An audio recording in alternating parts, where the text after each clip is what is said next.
20 minute 20 खबर में आपका स्वागत है और आपके साथ मैं हूं अभिषेक।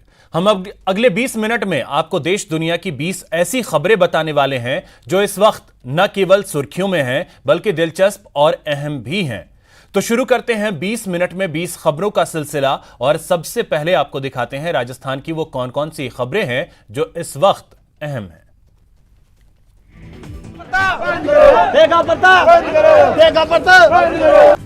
ठेका प्रथा बंद करो के नारे लगा रहे ये वो जयपुर के संविदा कर्मी हैं जिनके हड़ताल पर चले जाने से मरीजों और उनके तीमारदारों को खासी मुश्किलों का सामना करना पड़ रहा है।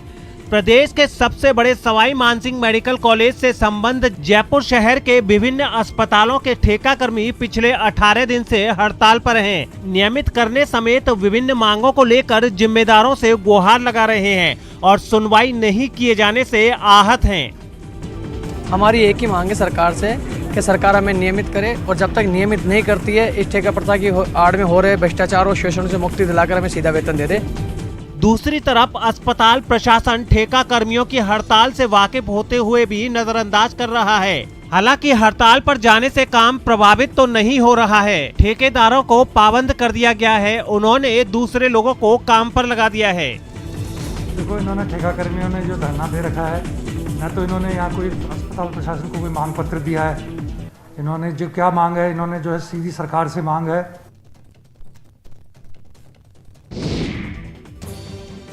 तस्वीरें दो लेकिन संदेश एक, नशे पर नकेल। कानून की आंखों में धूल झोंकने की कोशिश कामयाब नहीं हुई और शातिर दबोच लिए गए। नारकोटिक्स कंट्रोल ब्यूरो की जोधपुर टीम ने मादक पदार्थ तस्करों के एक बड़े नेटवर्क का खुलासा करते हुए पाली के देसरू इलाके में 7 बदमाशों को गिरफ्तार किया है। पुलिस ने इन आरोपियों के कब्जे से 19 किलो से ज्यादा अफीम बरामद की है जो नीमच से जोधपुर लाई जा रही थी। पुलिस ने आरोपियों से 2 कार भी जब्त की हैं। उधर चूरू जिले के राजगढ़ थाना क्षेत्र में पुलिस ने एक ट्रक में एल्युमिनियम प्लेट और प्लास्टिक रबड़ की आड़ में डोडा पोस्ट की तस्करी करते ड्राइवर और कंडक्टर को गिरफ्तार किया है। पुलिस ने इन शातिरों से 1 क्विंटल डोडा पोस्ट बरामद किया है। मिली जानकारी के मुताबिक पुलिस ने मुखबिर की सूचना के बाद हिसार रोड पर नाकेबंदी की। तो ट्रक को रुकवाकर जब पुलिस ने तलाशी ली तो ट्रक में एल्युमिनियम प्लेट और प्लास्टिक भरा था और उसके नीचे डोडा पोस्ट छुपाकर ले जाया जा रहा था। मतलब साफ है, मरुदरा में गलत धंधा करने वालों की अब एक नहीं चलेगी। या तो हरकतों से बाज आएं या अंजाम भुगतने के लिए तैयार रहें। 2 बच्चियों के साथ पैदल ही बस स्टैंड की तरफ जा रही महिला से बाइक सवार 2 अज्ञात बदमाशों ने 1,07,000 रुपए से भरा बैग छीन लिया। तस्वीरें दौसा की हैं, जहां मंडावर में दिन दहाड़े एक महिला से सरेआम लूट की वारदात सामने आई। एक बार फिर देखिए, बाइक सवार 2 बदमाशों ने झपट्टा मारा और महिला से रुपयों से भरा बैग छीनकर फरार हो गए। इस वारदात के दौरान महिला सड़क पर गिर गई और बमुश्किल खुद को संभाल सकी। हालांकि बदमाशों की करतूत वहां लगे एक सीसीटीवी कैमरे में भी कैद हो गई, जिनके आधार पर पुलिस इन बदमाशों की सरगर्मी से तलाश कर रही है। मिली जानकारी के मुताबिक महिला बैंक से पैसे निकलवाने के लिए अपनी 2 बच्चियों को साथ लेकर आई थी, जिसमें एक बच्ची मंदबुद्धि है। पुलिस के मुताबिक बैंक के सभी सीसीटीवी कैमरों को खंगाला जा रहा है, जिसमें कुछ हद तक सफलता भी मिली है। पुलिस दावा कर रही है कि बाइक सवार बदमाशों को जल्द ही गिरफ्तार कर लिया जाएगा। कानून के शिकंजे में आए ये वो शातिर हैं जिन्होंने बाड़मेर के बाशिंदों का जीना मुहाल कर रखा था, पुलिस को परेशान कर रखा था। दरअसल शहर में नए साल की शुरुआत में हुई ताबड़तोड़ चोरियों के बाद पुलिस बैकफुट पर आ गई थी।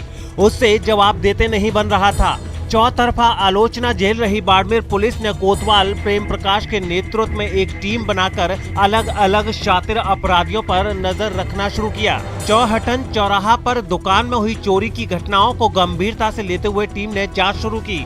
इसी सिलसिले में पुलिस की नजर शातिर नकबजन कालिया और उसके एक साथी पर पड़ी, जिस पर पुलिस ने दोनों को गिरफ्तार कर लिया।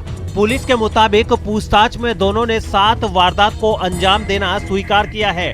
पुलिस ने आरोपियों के कब्जे से 2 बाइक और दुकान से चोरी किए गए 18,000 रुपए भी बरामद कर लिए हैं। इस कारण से इनके पास रुपए नहीं होते हैं, तो यही जरिया होता है इनके पास।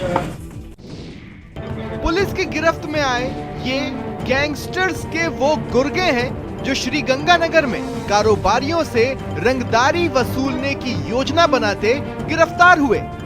हालांकि बदमाशों की फायरिंग ने पुलिस की नींद उड़ा दी थी, लेकिन ये गिरोह अपने मंसूबे में कामयाब हो पाता उससे पहले 8 बदमाश पुलिस के हत्थे चढ़ गए, जिसमें गिरोह का सरगना भी शामिल है। रैंसम के लिए कॉल्स आई हैं फिरौती की, और उसके बाद 2 जगह जहां रैंसम नहीं देने पर इन्होंने फायरिंग की है। इस तरह के जो मुकदमे दर्ज हुए हैं उसमें इनिशियली गंगानगर में एक घटना हुई थी और उसके बाद रायसिंह नगर में एक घटना हुई थी। इससे पहले पुलिस इस गिरोह के मददगार समेत 9 लोगों को पहले ही गिरफ्तार कर चुकी है। पुलिस की शुरुआती तफ्तीश में इस बात का खुलासा हुआ कि इस गिरोह का संबंध न सिर्फ लॉरेंस गैंग और हरियाणा के कुछ गैंगस्टर्स से है, बल्कि विदेशों से भी इन बदमाशों के तार जुड़े हैं। इस गिरोह में कुछ बेरोजगार युवा शामिल हैं, जो गिरोह के सरगना आशीष विश्नोई के झांसे में आकर गुनाह के दलदल में फंस गए। बदमाशों से आगे की पूछताछ में पुलिस को कई वारदातों के खुलासा होने की उम्मीद है। कहते हैं अंधेरे ने अंधेरे से कहा, रोशनी से कर लो किनारा। अगर किसी दिन रोशनी आ गई तो मिटेगा नामो निशा हमारा तुम्हारा। ये पंक्तियां कोटा जेल से आ रहे रोशनी के एक संदेश पर सटीक बैठती है। दरअसल कोटा की महिला जेल में बंद 65 साल की बुजुर्ग कैलाशी बाई 2006 से मर्डर केस में आजीवन कारावास की सजा काट रही है। इस दौरान मोतियाबिंद होने से उसकी दोनों आंखों की रोशनी चली गई। बुजुर्ग कैलाशी बाई पूरी तरह से दूसरे पर निर्भर हो गई थी। जेल प्रशासन ने उम्र के इस पड़ाव पर कैलाशी बाई के आंखों के ऑपरेशन के लिए जब प्रयास किए तो काफी मुश्किलें सामने आई। उसे गत 3 वर्षों में करीब 32 बार कोटा के MBS अस्पताल ले जाया गया। यही नहीं, 3 बार कैलाशी बाई को ऑपरेशन थिएटर से भी बिना ऑपरेशन के लाना पड़ा, लेकिन जेल प्रशासन ने हिम्मत नहीं हारी।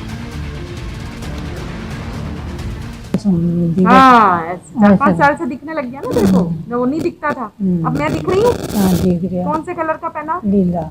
नीला। और ये क्या पहना है मैंने? घड़ी। अच्छा। दूर तक फैला स्थिर पानी और उसमें इधर उधर तैरते तो कभी पानी में डुबकी लगाते इन परिंदों को देखकर अगर आप इसे भरतपुर के कैवलादेव पक्षी अभ्यारण्य का हिस्सा मान रहे हैं तो हम आपको बता दें कि आपका यह अनुमान पूरी तरह से गलत है। ये नज़ारा इन दिनों पक्षी प्रेमियों की पहली पसंद बने टोंक के उस भीखापुरा तालाब का है, जहां हर साल देसी विदेशी परिंदे बड़ी तादाद में पहुंचते हैं। इस बार भी दुर्लभ परिंदे यहां पिछले 1 महीने से अधिक समय से डेरा डाले हुए हैं। खास बात यह है कि ये जिले का एकमात्र ऐसा जल स्रोत है जहां उत्तरी अमेरिका से भारत तक का हजारों किलोमीटर का सफर तय करने वाले नॉर्दर्न शार्पलर बड़ी संख्या में पहुंचते हैं। विशेष रूप से northern shoveler, northern pintail, common pochard, common crested pochard, ये विशेष रूप से माइग्रेटरी बर्ड है जो कि काफ़ी तादाद में आए हुए हैं। टोंक शहर का सबसे नज़दीकी तालाब है। इसमें अनेक प्रकार के पक्षी बाहर से आते हैं जो सर्दियों के टाइम में आते हैं, जिससे हम मोहल्ले वाले और आसपास की कॉलोनी वाले भी देखते हैं इसको। पीपल की सूखी पत्तियों पर देश की बड़ी हस्तियां और भगवान की खूबसूरत पेंटिंग, रंगों के मेल से बेजान पत्तियां जीवंत हो उठी हैं। सूखी पत्तियों पर इन शानदार पेंटिंग को बनाया है बीकानेर की छात्रा मिट्ठू मेहरा ने। राजकीय डूंगर कॉलेज से चित्रकला में MM कर चुकी मिट्ठू पहले कैनवास पर पेंटिंग बनाती थी, लेकिन शिक्षकों की सलाह पर मिट्ठू ने पत्तियों पर पेंटिंग करने की शुरुआत की और जल्द ही कड़ी मेहनत और लगन से इस कला में महारत हासिल कर ली। मैं ड्राइंग की स्टूडेंट हूँ, तो पहले तो मैं कैनवास भी बनाती थी। फिर जब कॉलेज गई तो सर ने इन पत्तियों के बारे में बताया, उन्होंने बोला इस पे भी ट्राई करके देख एक बार, तो उन्होंने इसकी टेक्निक बताई मुझे। फिर मैंने ट्राई किया और मुझे अच्छा लगा, तो फिर मैं करती गई, अभी तक कर रही हूँ मैं। मिट्ठू न सिर्फ सूखी पत्तियों पर खूबसूरत पेंटिंग बनाती है, बल्कि लीफ कटिंग आर्ट में भी कमाल कर रही है। हरी पत्तियों पर गजब की नक्काशी कर खूबसूरत तस्वीर उकेर देती है। अब तक मिट्ठू पत्तियों पर 25 से ज्यादा पेंटिंग बना चुकी है। मिट्ठू का कहना है कि पत्तियों पर पेंटिंग करना बहुत कठिन होता है। पेंटिंग करते वक्त काफी सावधानी बरतनी पड़ती है। मिट्ठू की कला की कद्र होने लगी है। खूबसूरत पेंटिंग की खरीदार भी सामने आने लगे हैं। चलिए 20 मिनट 20 खबर में अब देखते हैं कुछ अन्य राज्यों की खबरें। अद्भुत, अदम्य, अविश्वसनीय, ये आसमान में आत्मनिर्भर भारत का परवाज है, जिसका आगाज बुधवार को बेंगलुरु में हुआ। रक्षा मंत्री राजनाथ सिंह ने एशिया के सबसे बड़े एरोस्पेस और डिफेंस प्रदर्शनी एरो इंडिया 2021 का उद्घाटन किया। इसके बाद सुबह 10:15 बजे फ्लाइंग डिस्प्ले हुआ, जिसमें हिंदुस्तान के दमखम को दुनिया ने देखा। बहरहाल फ्लाइंग डिस्प्ले में भारत के स्वदेशी एयरक्राफ्ट और हेलीकॉप्टर ने हिस्सा लिया। एरो इंडिया शो के जरिए भारत अपने मित्र देशों को हथियारों के लिए नेट एक्सपोर्टर बनना चाहता है। बेंगलुरु में शुरू हुए एशिया के सबसे बड़े एरो शो एरो इंडिया में खास आत्मनिर्भर फॉर्मेशन फ्लाइट देखने को मिली। 2 साल में एक बार होने वाले इस एरो शो में भारत ने अपने स्वदेशी हथियार, फाइटर जेट्स और मिसाइलों की प्रदर्शनी की। बेंगलुरु के आसमान में जिसने भी इस शो को देखा वो दंग रह गया।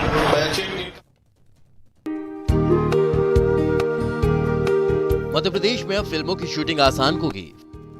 फिल्म मेकर्स को शूटिंग की परमिशन तय समय सीमा के अंदर की दी जाएगी। प्रदेश में 45 दिनों में फिल्म शूटिंग की परमिशन मिल जाएगी। लोक सेवा गारंटी के तहत शूटिंग की अनुमति दी जाएगी। शूटिंग पर फैसला लेने का अधिकार कलेक्टर को होगा। कलेक्टर अगर समय सीमा में परमिशन नहीं देंगे तो उसकी अपील संभागायुक्त से की जा सकेगी और 15 दिनों में आवेदन का निराकरण करना होगा।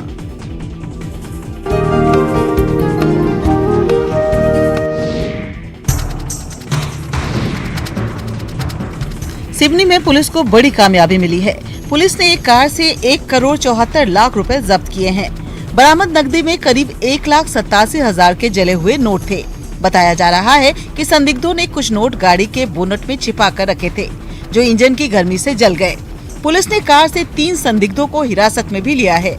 पुलिस के मुताबिक कार की बोनट में रुपए को छुपा कर रखा गया था। बताया जाता है कि तीनों संदिग्ध कैश लेकर सोना खरीदने बनारस से मुंबई जा रहे थे। इनके पास रुपए के दस्तावेज मौजूद नहीं थे। संदिग्ध खुद को सोने के कारोबारी का कर्मचारी बता रहे हैं। इस गाड़ी में 1,74,00,000 रुपए हमें गाड़ी की तलाशी लेने में बरामद हुए हैं।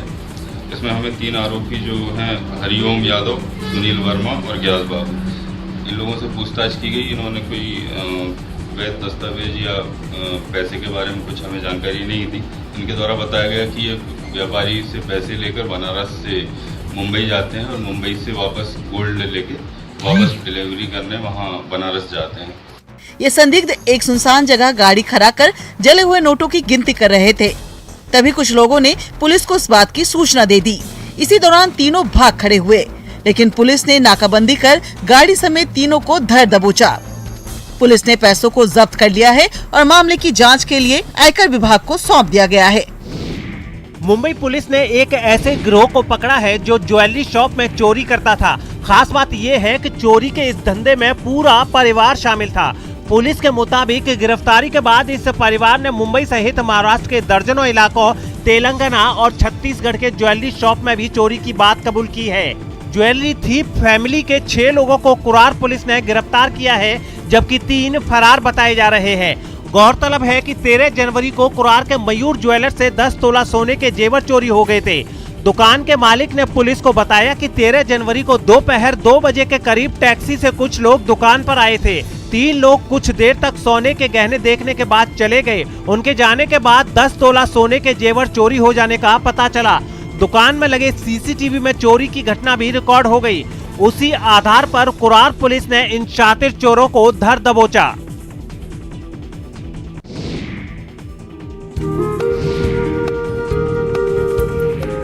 अयोध्या में राम मंदिर के निर्माण के लिए बुरहानपुर की एक छात्रा ने पॉकेट मनी दान कर दी। 9वीं क्लास की छात्रा इंद्रायणी अपने पॉकेट मनी गुल्लक में जमा करती थी। राम मंदिर निर्माण के सहयोग के लिए जब प्रतिनिधि इंद्रायणी के घर पहुंचे तो छात्रा ने भी सहयोग देने का फैसला लिया और अपने पॉकेट मनी के 800 रुपये चंदे के तौर पर दान कर दिए। इंद्रायणी ने कहा कि जब राम मंदिर का निर्माण हो जाएगा तो वो दर्शन के लिए पहुंचेगी और उसे गर्व होगा कि भव्य राम मंदिर के निर्माण में उनका भी सहयोग है।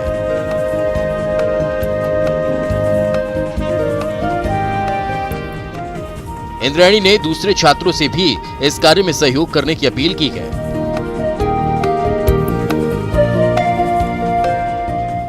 इंद्रायणी के इस फैसले की सराहना की जा रही है।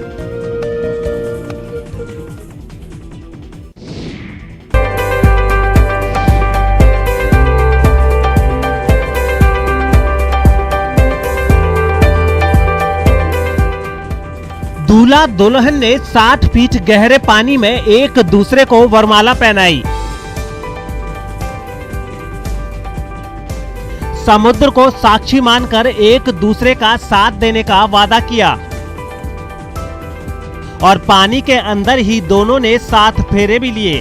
भारत में पहली ये अनोखी शादी तमिलनाडु के नीलकरई बीच पर हुई, जहां एक आईटी इंजीनियर कपल ने पारंपरिक लिबास में समंदर के अंदर जाकर शादी की।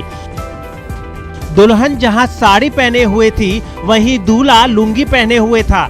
जैसे ही मुहूर्त हुआ दोनों ने समंदर में छलांग लगा दी और 60 फीट गहरे पानी में जाकर एक दूसरे को वरमाला पहनाई।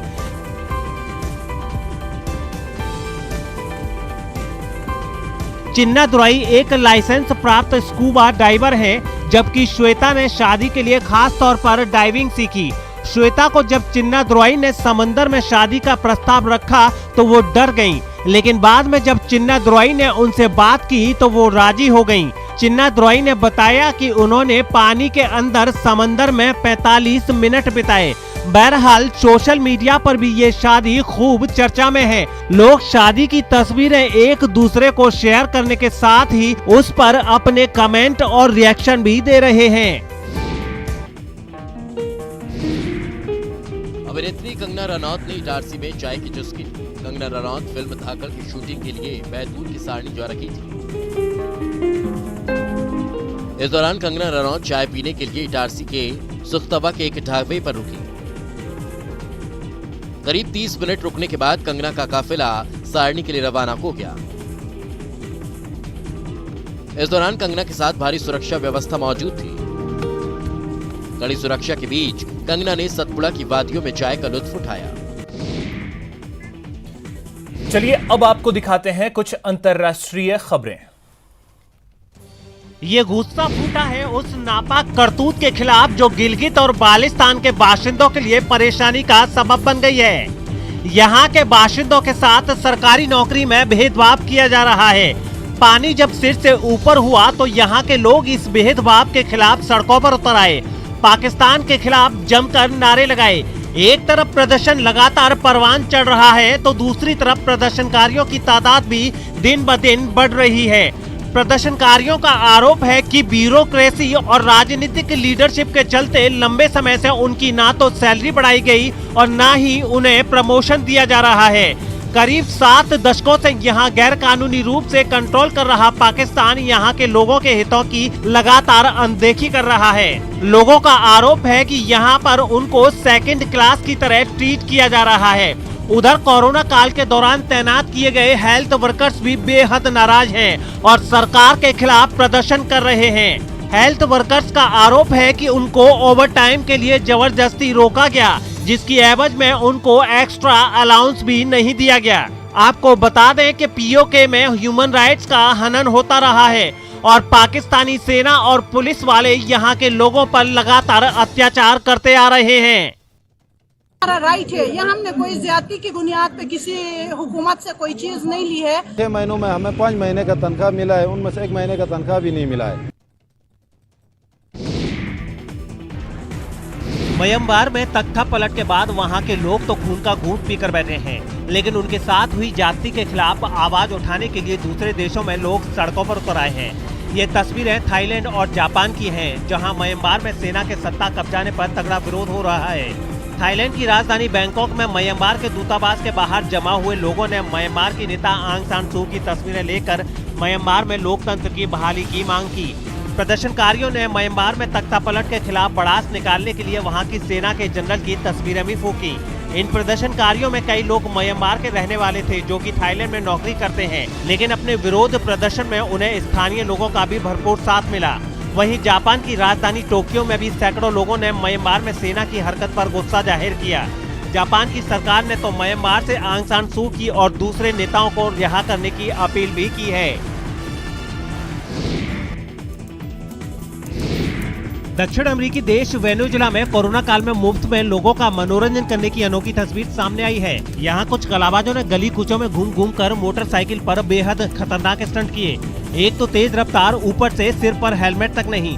बीच सड़क पर नौजवानों की एक पूरी फौज मोटरसाइकिलों पर हैरत अंगेज करतब करने के लिए निकल पड़ी। सामने आई एक तस्वीर में एक बेखौफ स्टंटमैन ने तो बाइक चलाते चलाते उसका अगला टायर ही हवा में उठा डाला। फिर वो मोटरसाइकिल पर एक पैर पर खड़े होकर करतब करता दिखा। लोगों को खुश करने के लिए संकरी गलियों में ट्रैफिक के बीच भी दूसरी गाड़ियों से बचते बचाते कलाबाजों की टोली खतरनाक स्टंट करती रही। वेनेजुएला में मोटरसाइकिल पर स्टंट के इस खेल का लोगों पर अलग ही खुमार है। ये कलाबाज यहाँ के अलग अलग इलाकों में अपनी जान जोखिम में डालकर स्टंट करते हैं, लेकिन कोरोना की वजह से इस खेल में खलल पड़ने लगा है और कई बार प्रशासन की इजाजत न होने की वजह से पुलिस भी कार्यक्रम रोक देती है। लेकिन इस बार इन स्टंटमैन को मौका मिल गया और वो निकल पड़े लोगों का फ्री में मनोरंजन करने।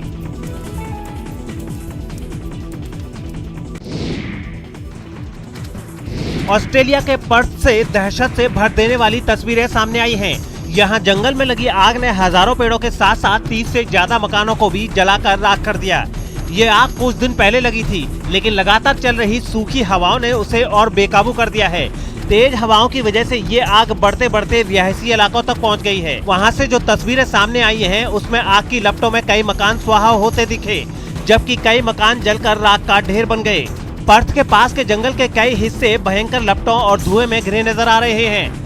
वहां फायर ब्रिगेड की कई गाड़ियां आग बुझाने की कोशिश में तो लगी हैं, लेकिन अब तक वो जंगल के बाहर ही बेबस खड़ी नजर आ रही हैं, क्योंकि जंगल के अंदर जाने का रास्ता नहीं होने की वजह से उनके लिए अंदर जाकर आग बुझा पाना नामुमकिन सा है। हालांकि कुछ हेलीकॉप्टर लपटों पर पानी की बौछार करते नजर आए, लेकिन ये नाकाफी है। हालात ये है कि कई किलोमीटर दूर से ही जंगल से धुआं उठता नजर आ रहा है और धुएं की वजह से पूरे शहर का आसमान धुंधला नजर आ रहा है। कोरोना वायरस से बुरी तरह जूझ रहे अमेरिका में बर्फीली तूफान ने मुसीबतें दोगुनी कर दी हैं, क्योंकि भारी बर्फबारी की वजह से लोगों के रोजमर्रा के काम के साथ वैक्सीन लगाने के अभियान पर भी बुरा असर पड़ा है। बदलते मौसम की वजह से न्यूयॉर्क समेत कई इलाकों में जबरदस्त बर्फबारी हुई है। हालात ये हैं कि कई इलाकों में तो 22 इंच यानी करीब 2 फीट तक बर्फ गिर गई है। इस वजह से पूरे शहर में बर्फ की सफेद चादर बिछ गई है। न्यूयॉर्क में बर्फीले तूफान का व्यापक असर देखने को मिला है। यहाँ जबरदस्त बर्फबारी की वजह से मशहूर टाइम्स स्क्वायर भी पूरी तरह बर्फ में ढक गया है। भीड़ भाड़ वाले चौराहे पर सन्नाटा पसरा दिखाई दिया। हर तरफ बस बर्फ ही बर्फ नजर आ रही थी। कुछ यही नजारा सेंट्रल पार्क इलाके का भी दिखा। वहाँ इतनी बर्फबारी हुई कि वो जगह किसी स्की रिसोर्ट की तरह नजर आने लगी। कई बच्चे जमी हुई बर्फ पर स्कीइंग करते दिखाई दिए। हालांकि इस बर्फबारी ने लोगों की मुसीबतें बढ़ा दी। सड़कों पर फिसलन बढ़ने से आना जाना मुश्किल हो गया। इमरजेंसी में गाड़ियां गुजर सकें, इसके लिए बर्फ हटाने वाली मशीनें रास्तों को साफ करने में जुटी नजर आईं। फिलहाल इतना ही। नमस्कार।